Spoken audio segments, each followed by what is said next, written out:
Because of Winn Dixie, Chapter 13.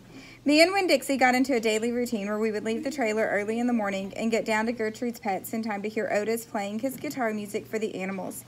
Sometimes Sweetie Pie snuck in for the concert too. She sat on the floor and wrapped her arms around Winn Dixie and rocked him back and forth like he was a big old teddy bear.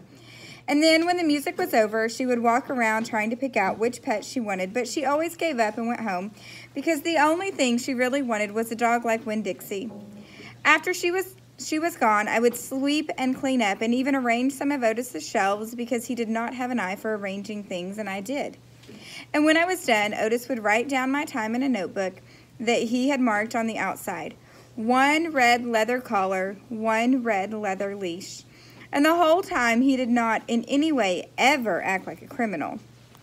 After working at Gertrude's Pets, me and Winn Dixie would go over to the Herman W. Block Memorial Library and talk to Miss Franny Block and listen to her tell us a story.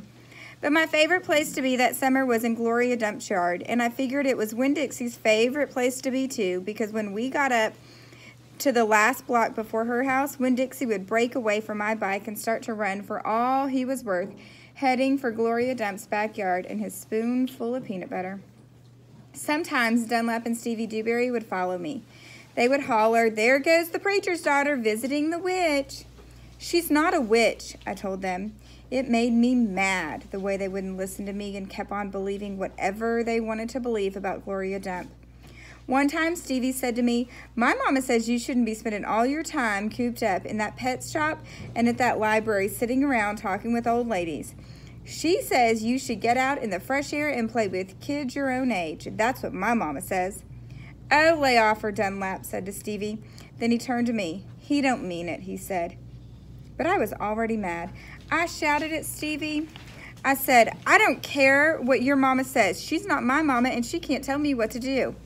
"I'm going to tell my mama you said that," shouted Stevie, "and she'll tell your daddy and he'll shame you in front of the whole church. And that pet shop man is retarded and he was in jail, and I wonder if your daddy knows that." "Otis is not retarded," I said, "and my daddy knows that he was in jail." That was a lie, but I didn't care. "And you can go ahead and tell on me if you want, you big ball-headed baby." I swear it about wore me out yelling at Dunlap and Stevie every day.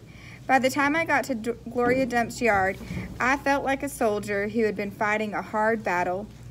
Gloria would make me a peanut butter sandwich straight off, and then she would pour me a cup of coffee with half coffee and half milk, and that would refresh me. "Why don't you play with them boys?" Gloria asked me. "Because they're ignorant," I told her. "They still think you're a witch. It doesn't matter how many times I tell them you're not."